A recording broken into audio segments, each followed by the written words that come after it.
The admissions committee of Sentinel Prime Academy had made exactly 3 mistakes in its 7,000-year history. The first involved accidentally accepting a sentient fungus colony that proceeded to convert an entire dormitory wing into spores. The second was admitting a student who turned out to be 3 smaller beings stacked inside a tactical suit. The third mistake? Well, that would be Elena Vasquez. I should know. I was the one who processed her application. My name is Throcknall, and I have served as the Assistant Director of Admissions for Sentinel Prime for the past 40 cycles. In that time, I have reviewed approximately 2 million applications from the most promising warriors, strategists, and future military leaders across 112 species. Not once, not ever, had I encountered anything quite like this. It started on what I thought would be a routine morning. My secondary stomachs were still digesting breakfast, my scales were properly groomed, and I was looking forward to rejecting the usual flood of mediocre candidates who thought having heart or determination somehow compensated for a complete lack of measurable combat aptitude. Honestly, the entitlement of some species never ceased to amaze me. Then her file appeared on my holographic display. "What in the 7 frozen hells of Carthos is this?" I muttered, my mandibles clicking in confusion. The application header read, Elena Vasquez, human, age 17, standard cycles, origin planet, Earth. Now, here is where I need to explain something important. Humans had only joined the galactic community 6 cycles ago. 6. Most species spend at least 50 cycles as probationary members before anyone takes them seriously. The general consensus among the established powers was that humans were, well, adorable in their enthusiasm, but ultimately unremarkable. Decent enough at basic tasks, prone to emotional decision-making, and physically unimpressive compared to proper warrior races like the Kragthor or the Velkari Battlemasters. So naturally, when a human application crossed my desk, I assumed it was either a joke or a clerical error. I scanned through the file with growing disbelief. Physical assessment score, 972 out of 1,000. That had to be a mistake. Strategic analysis rating, 948. Impossible. Combat simulation results. Perfect scores across 17 different scenarios, including 3 that were designed to be mathematically unsolvable. "Computer," I said, my voice taking on that dangerous calm I reserve for moments of extreme irritation. "Verify the authenticity of application file 773 Alpha 9.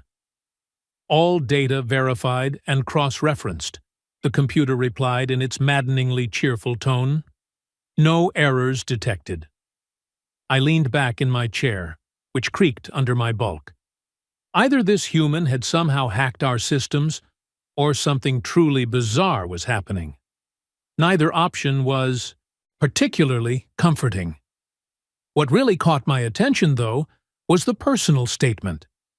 Most applicants wrote flowery nonsense about honor, duty, and their burning desire to serve. Elena Vasquez had written exactly 4 sentences. "I am faster, stronger, and smarter than anyone currently enrolled in your academy. I will prove this within the first week. If I cannot, you may expel me immediately. I look forward to your response." The sheer audacity of it actually made me laugh. A short, barking sound that startled my assistant, Mira, who had just entered with my morning stimulant beverage. "Sir?" she asked, her antenna twitching with curiosity. "Is something amusing?"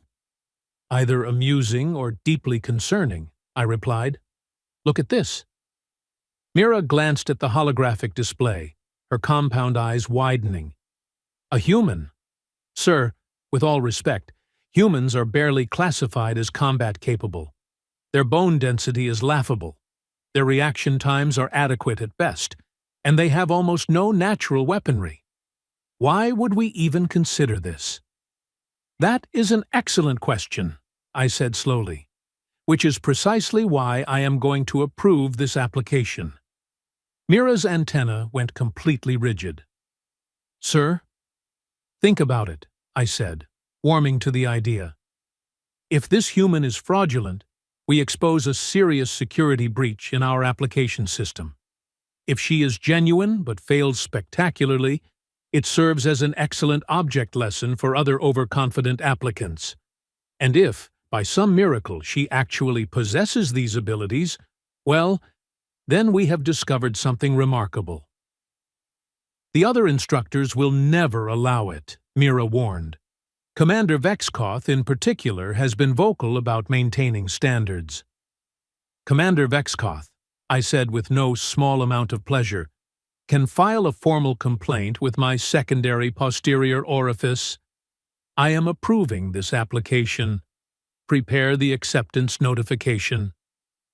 3 weeks later, I stood on the primary landing platform of Sentinel Prime Academy, watching the transport ships arrive with the new class of cadets. The academy itself was a marvel of military architecture, built into the side of a moon-sized asteroid that had been hollowed out and reinforced over millennia. Towering spires of reinforced titanium carbide alloy reached toward the stars, while training facilities capable of simulating combat in any environment sprawled across multiple levels. Around me, the other members of the senior staff had gathered to observe the arrivals. This was tradition. The first glimpse of new cadets often told you everything you needed to know about their potential. Commander Vexkoth stood to my right, his 4 arms crossed over his massive chest.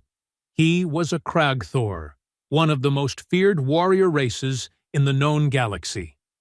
Standing nearly 3 meters tall, covered in natural armor plating, and possessing strength that could bend steel, he represented everything Sentinel Prime valued. Raw power, discipline, and an unwavering commitment to martial excellence. I still cannot believe you approved a human, he rumbled, his voice like grinding stones. This is a prestigious institution, not a charity program for primitive species. The human met all requirements, I replied calmly. In fact, she exceeded them. On paper, Vexkoth snorted.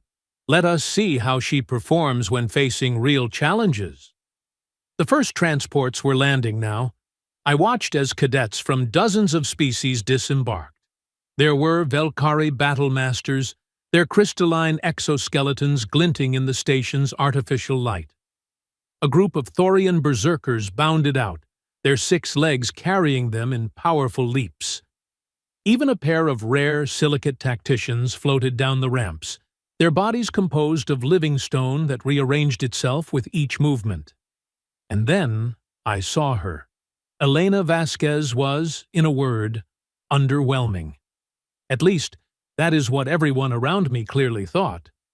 She stood approximately 1.7 meters tall, which made her positively tiny compared to most of the other cadets.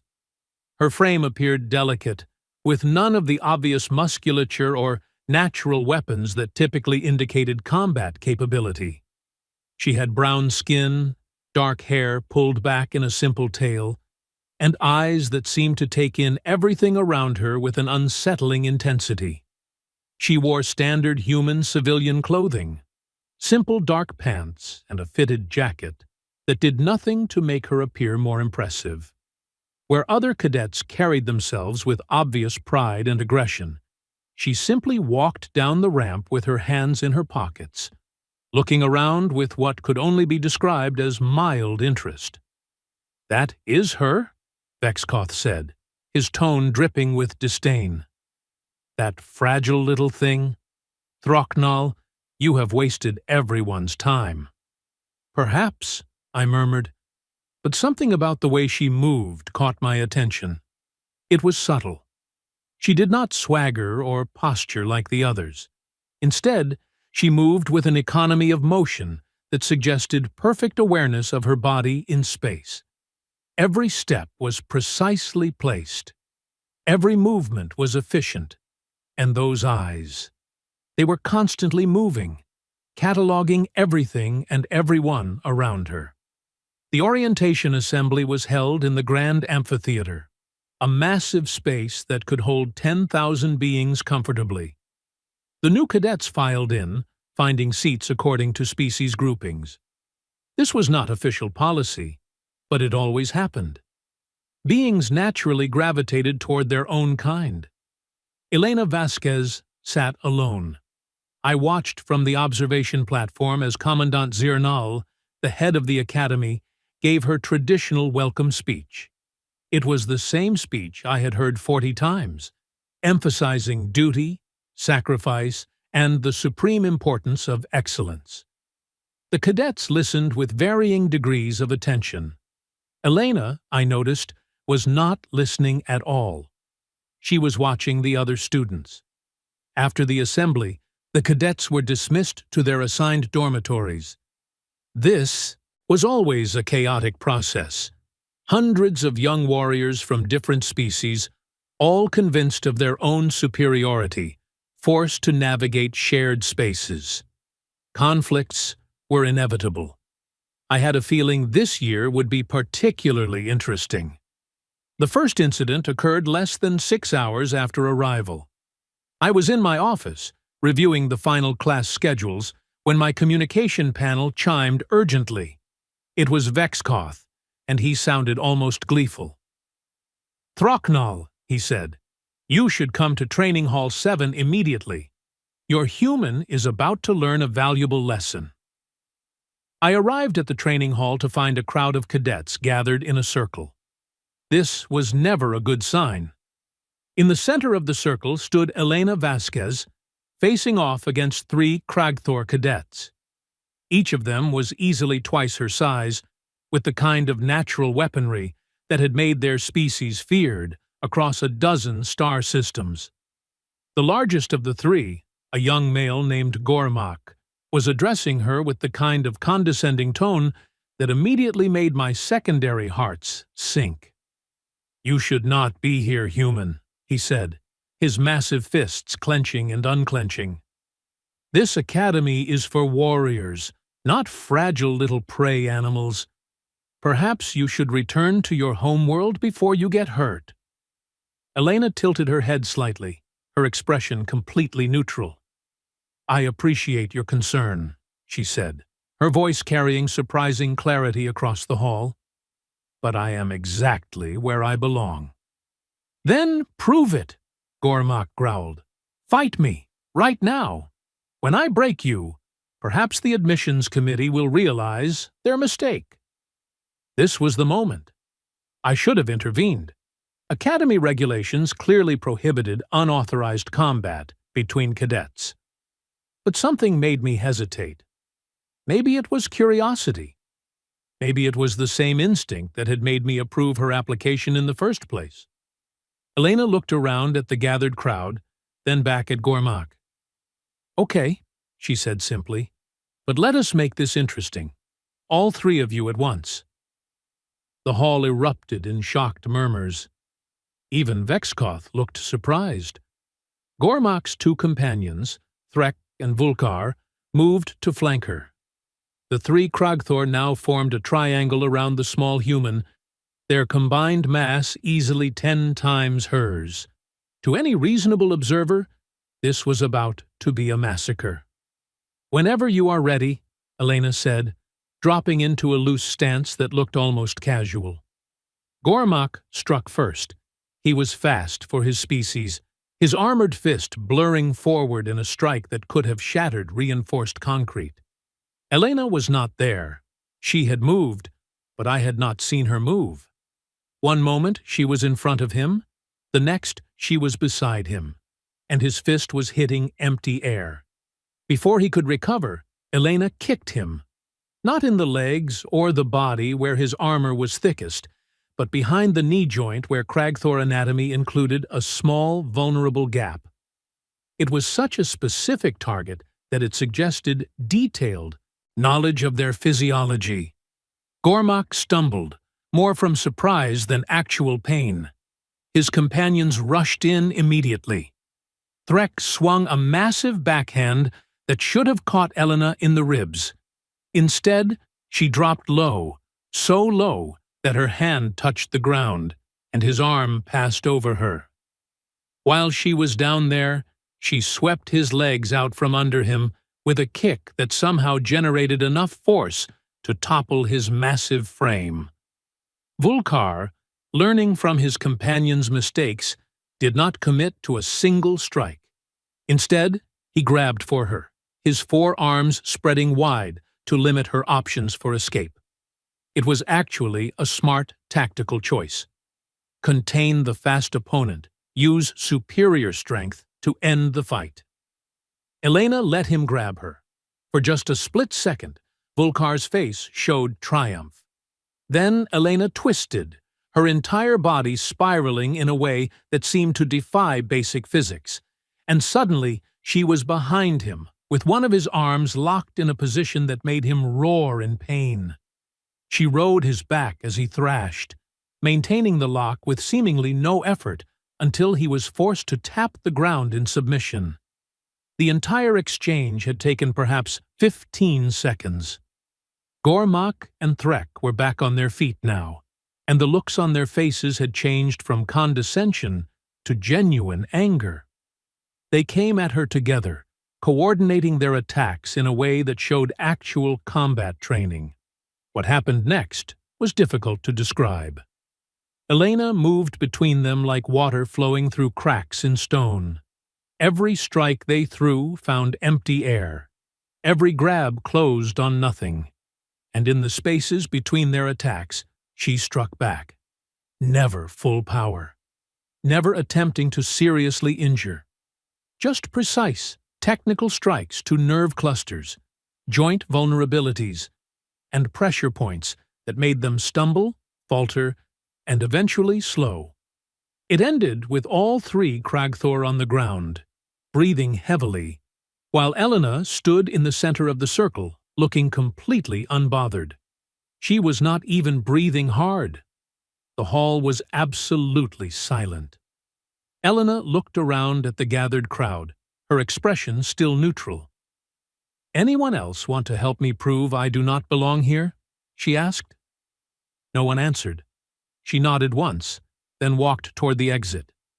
The crowd parted before her like she was emitting some kind of repulsion field. As she passed by me, our eyes met for just a moment. There was something in her gaze that I could not quite identify. Not arrogance, not quite satisfaction. Maybe just a simple acknowledgement that she had proven exactly what she said she would prove. After she left, the hall erupted in excited conversation. Cadets from dozens of species were all talking at once, sharing their observations, their theories, their disbelief. I turned to Vexkoth. He was staring at the empty space where the fight had occurred, his mandibles working silently. "Still think I wasted everyone's time?" I asked. He did not answer immediately. When he finally spoke, his voice had lost all traces of condescension. "What is she?" he asked quietly. "Humans are not supposed to be capable of that. Their baseline abilities are documented. They are average at best." "I have no idea," I admitted, "but I intend to find out." That night, I pulled every piece of information available about Elena Vasquez. Official records, medical scans, background checks, everything. What I found only deepened the mystery.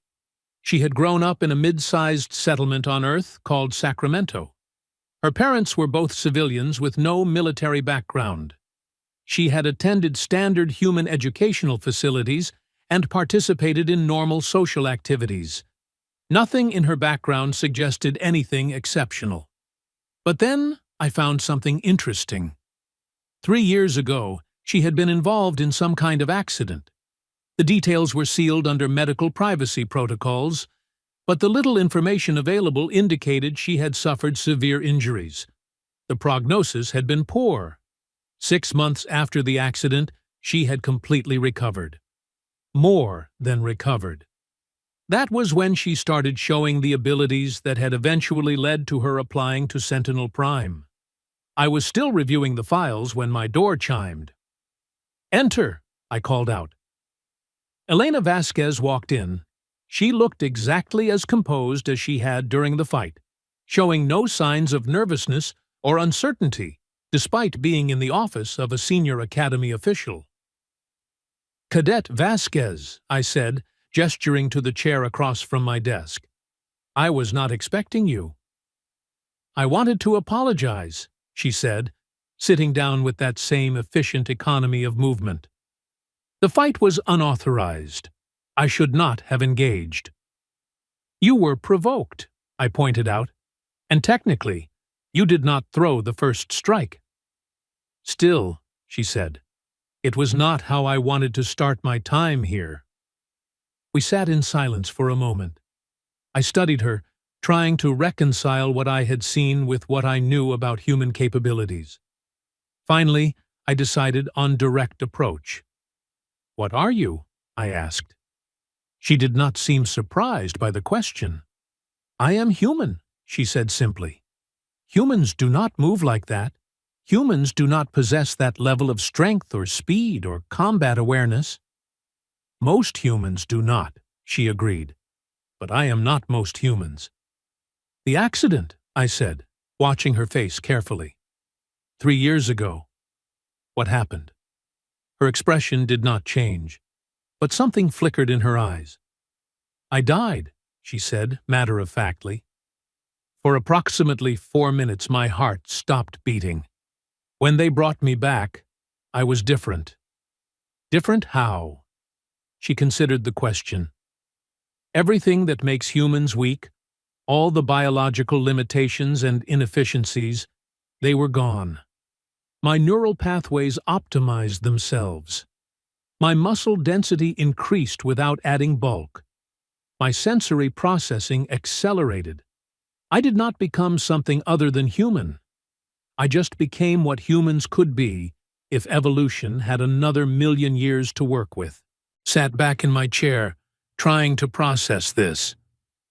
And Earth's medical community just let you leave? Surely they wanted to study you. "They tried," she said with a slight smile. "I convinced them it was not necessary." The way she said it made me suspect that "convinced" was a polite euphemism. "Why come here?" I asked. "You could have stayed on Earth, been celebrated as a miracle. Instead, you chose one of the most difficult military academies in the galaxy." "Because on Earth, I would always be a miracle," she said. "An anomaly to be studied and protected. Here, I can be a soldier. I can be useful. I can find out what I am actually capable of when pushed to my limits." There was something both admirable and slightly concerning about that statement. "You realize," I said carefully, "that your presence here will change everything. The other cadets will see you as either a threat or a target. The instructors will not know how to train you. And if word spreads about what you can do, there are species and factions in the galaxy who will want to either recruit you or eliminate you." "I know," she said, "but that is going to happen whether I am here or somewhere else. At least here, I will have structure, discipline, and purpose." I could not argue with that logic. "Very well," I said. "But understand this, Cadet Vasquez. I approved your application, but that does not mean you will receive special treatment. You will be held to the same standards as every other cadet. Higher standards, perhaps, given what you have already demonstrated. If you fail, you will be expelled. If you break regulations, you will face consequences. Is that clear?" "Perfectly clear, sir," she said, standing. "Thank you for the opportunity." She left my office, and I sat alone with my thoughts. I had a feeling that accepting Elena Vasquez was going to prove far more complicated than any of my previous 2 mistakes. But I also had a feeling that it was going to be infinitely more interesting. The real question was whether the galaxy was ready for what she represented. Somehow, I doubted it.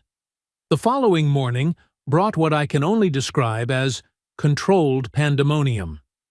News of Elena's performance had spread through the Academy faster than a plasma fire in an oxygen-rich environment.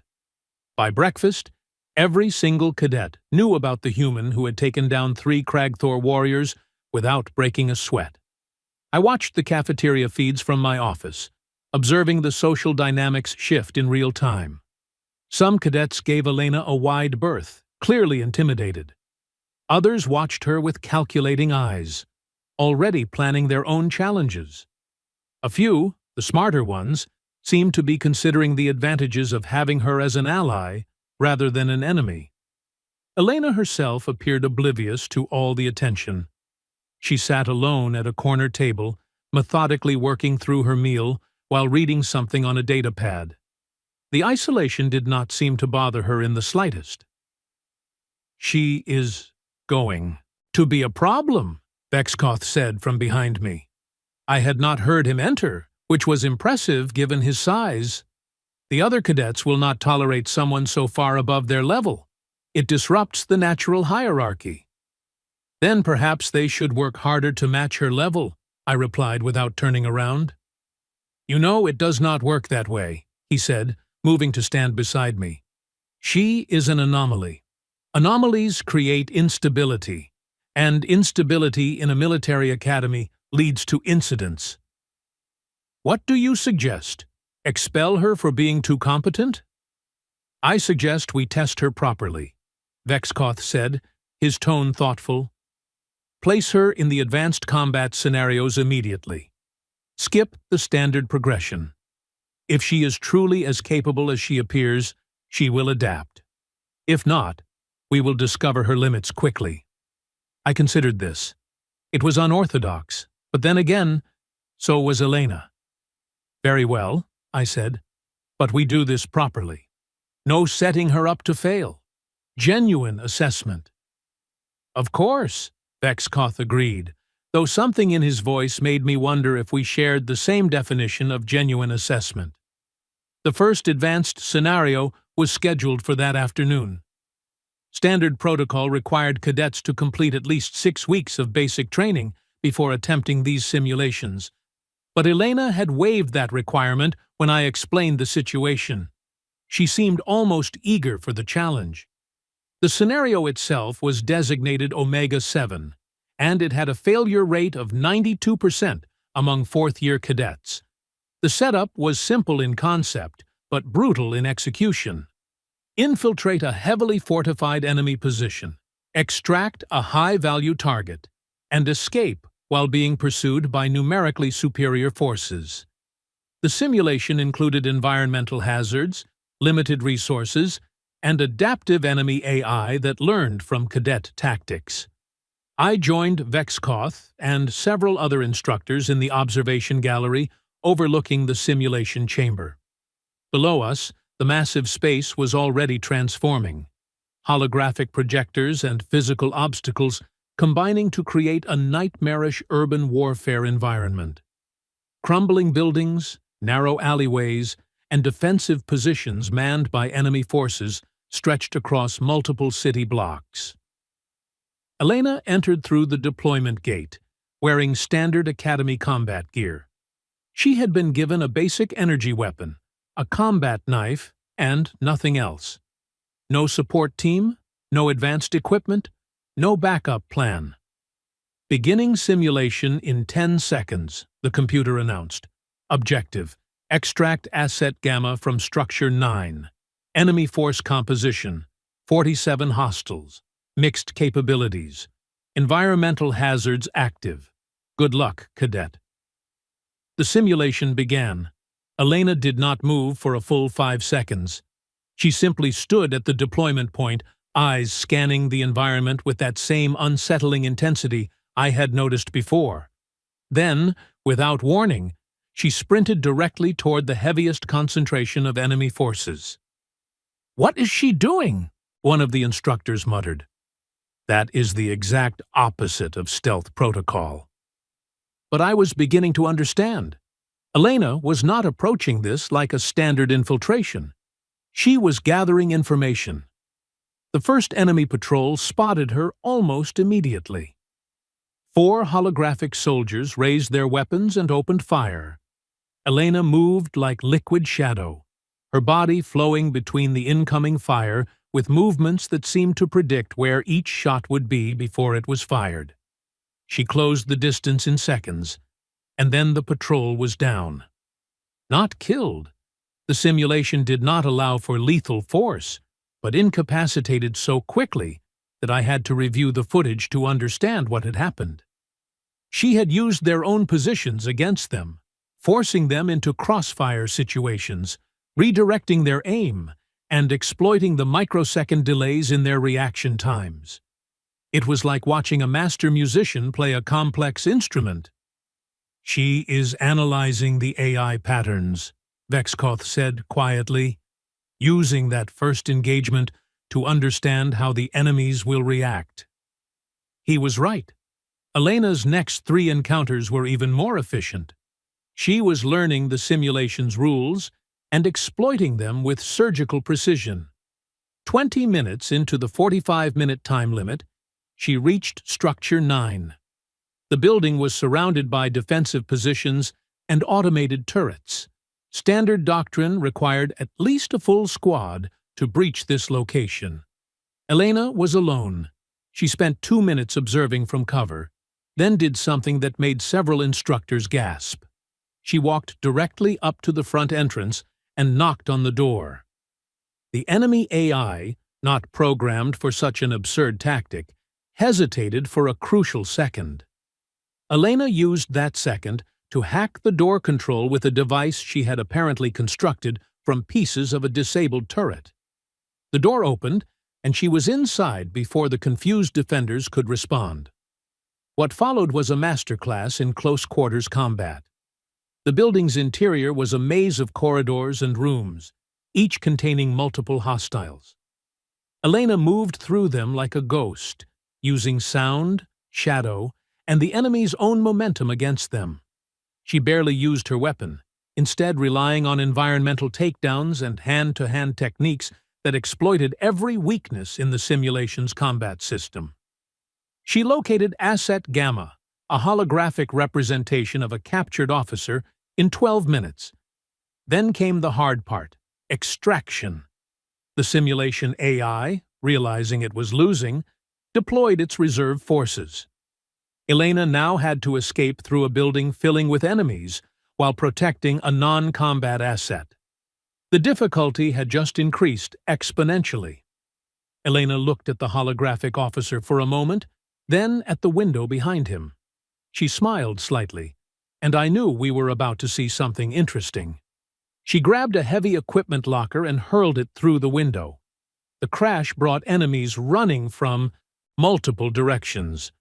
While they converged on the noise, Elena and the asset went out a different window, rappelling down using cable she had fashioned from destroyed equipment. They hit the ground in an alley 3 stories below.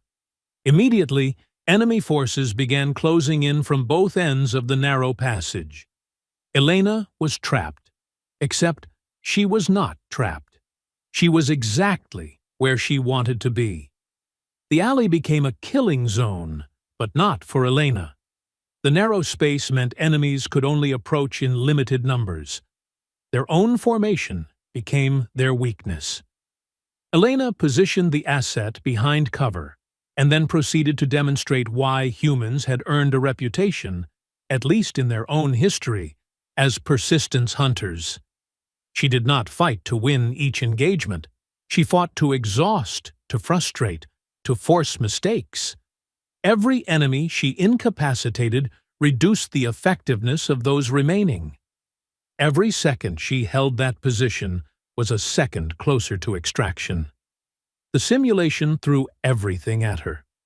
Aerial drones, heavy assault units, even environmental hazards like collapsing structures and chemical clouds. Elena adapted to each new threat with a speed that suggested she was not just reacting, but predicting based on probability assessment. 38 minutes into the simulation, She reached the extraction point with asset gamma intact. She had neutralized 41 of 47 enemies and avoided the rest through tactical positioning. Her success rate was 97%. The simulation ended. Elena stood in the extraction zone, breathing heavily for the first time since I had met her. She looked up at the observation gallery and gave a small nod. The gallery was absolutely silent. Even Vexkoth seemed at a loss for words. "Well," I finally said, "I believe that answers some questions." "And raises 1,000 more," Vexkoth replied. "Throcknall, that performance was not just exceptional. It was unprecedented. She did not just pass Omega-7. She destroyed it. She found weaknesses in our simulation that we did not know existed." Over the next 3 weeks, Elena continued to shatter every expectation. She topped the academic rankings in tactical analysis, xenobiology, and military history. Her physical scores were so far above the baseline that we had to recalibrate the testing equipment twice. And in every practical exercise, she demonstrated capabilities that forced us to rethink how we trained everyone else. But the most interesting development was not her performance. It was how the other cadets responded to her. At first, there was resentment. Many saw her as a threat to their own prospects. Why work hard when someone was so naturally superior? But Elena did something unexpected. She started helping them. I first noticed it during a hand-to-hand combat session. A Thorian cadet named Crix was struggling with a particular defensive technique. His physiology made the standard approach awkward. Elena watched for a few minutes, then approached the instructor and suggested a modification that worked with Thorian joint structure rather than against it. The technique worked perfectly. Crix went from bottom of the class to middle tier in a single afternoon. She did this again and again. Never condescending, never showing off. She simply saw problems and offered solutions. When a group of Velkari cadets were struggling with zero-gravity combat protocols, she spent her free time developing alternative training methods. When a silicate tactician could not complete an obstacle course due to the design favoring species with traditional mobility, Elena redesigned sections to be more inclusive while maintaining difficulty. Slowly, the social isolation broke down.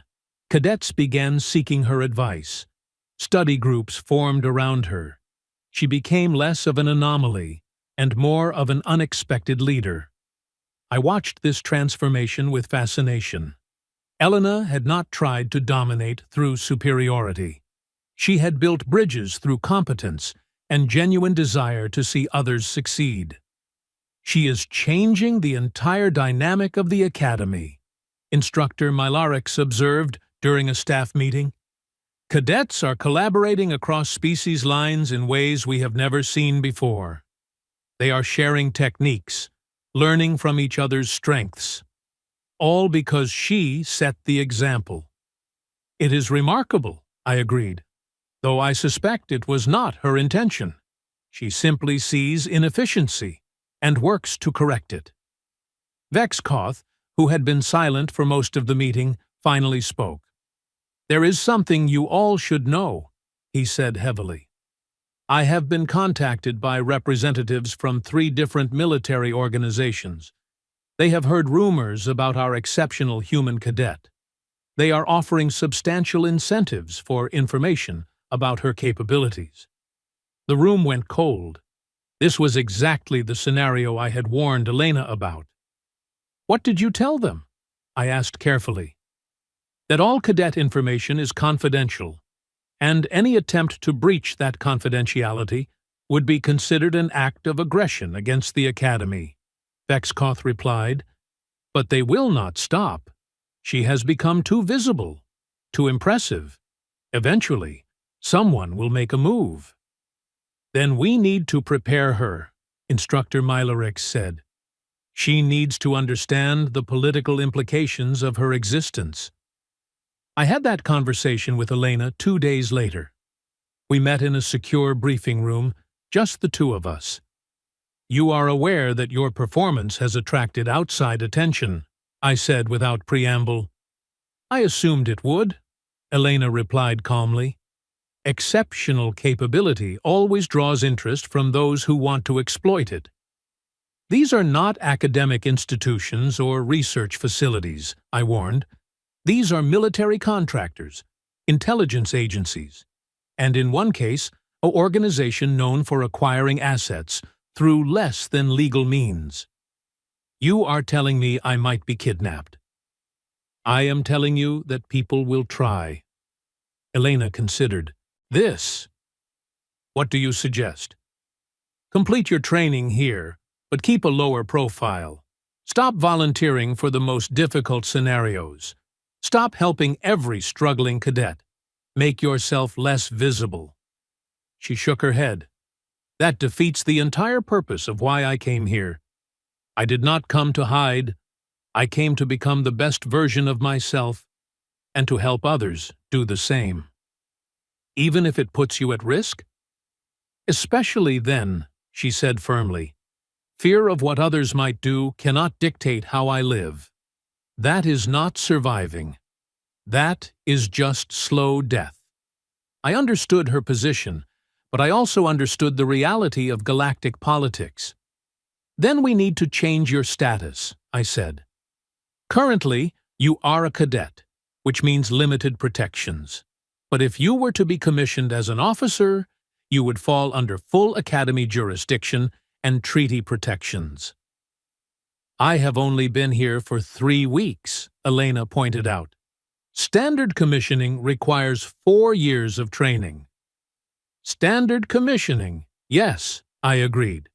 "But the Academy Charter includes provisions for field commissions in cases of exceptional merit.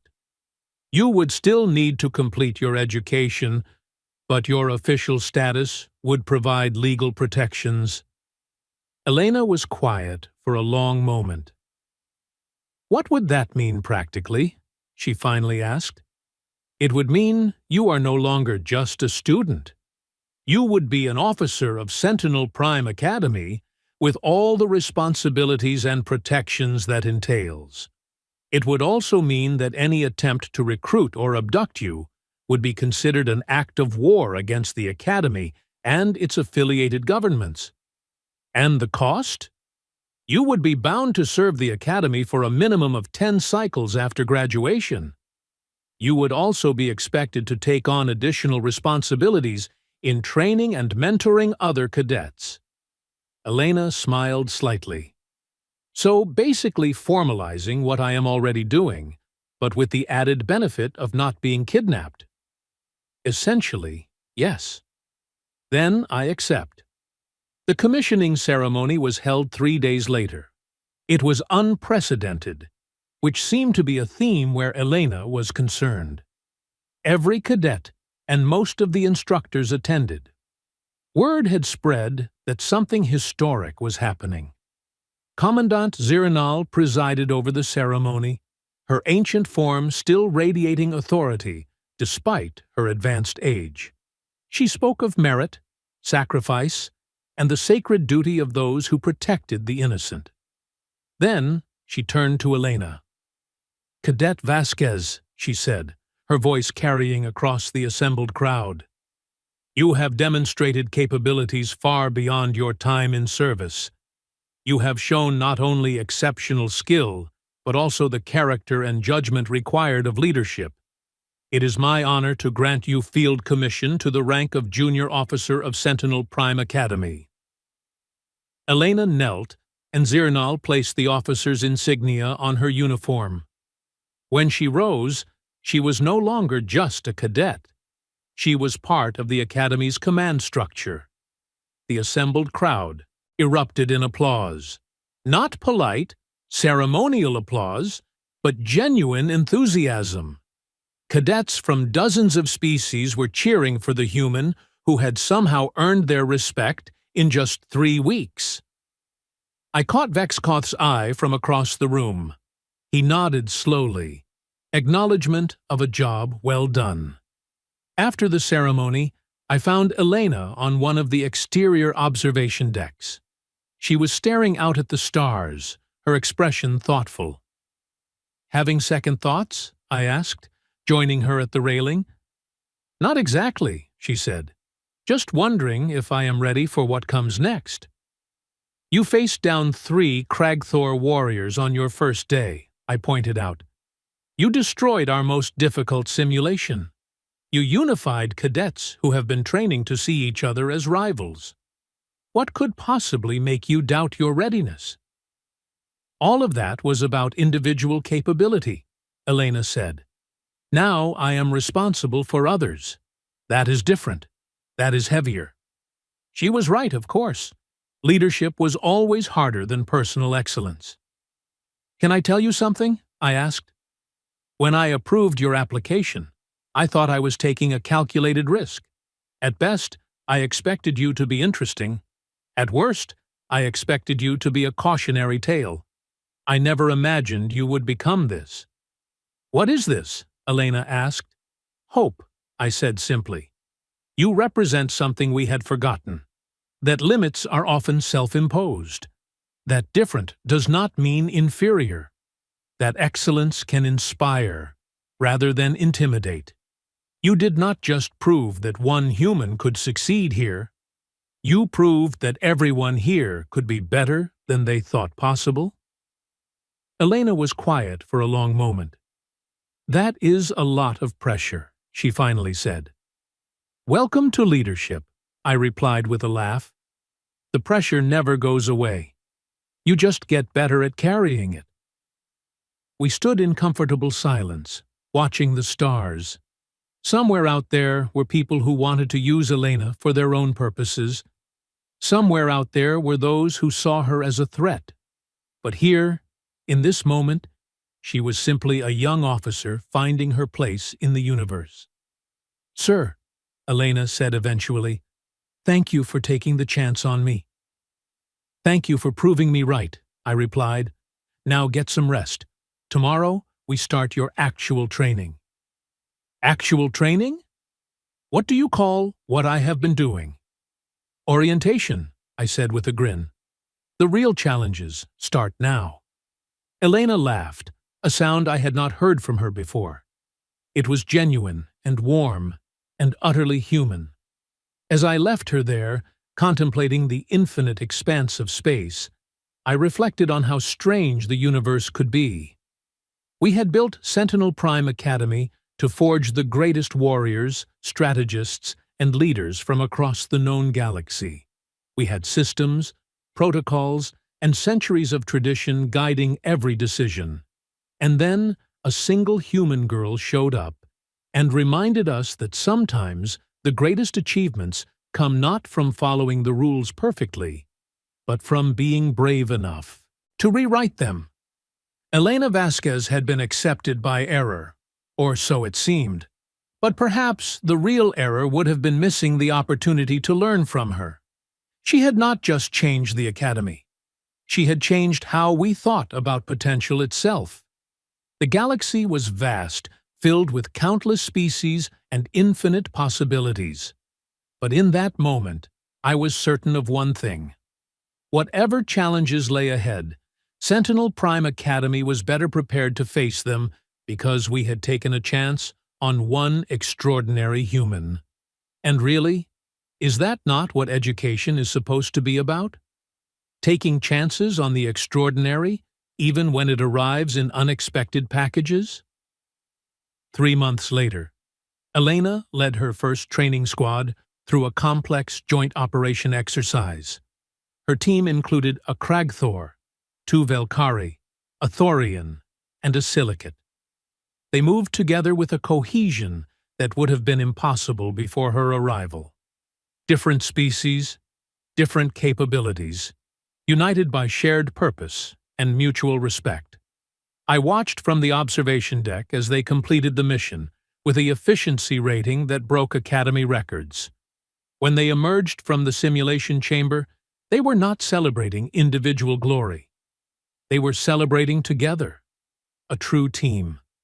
Vexkoth stood beside me, his massive arms crossed, but his expression thoughtful.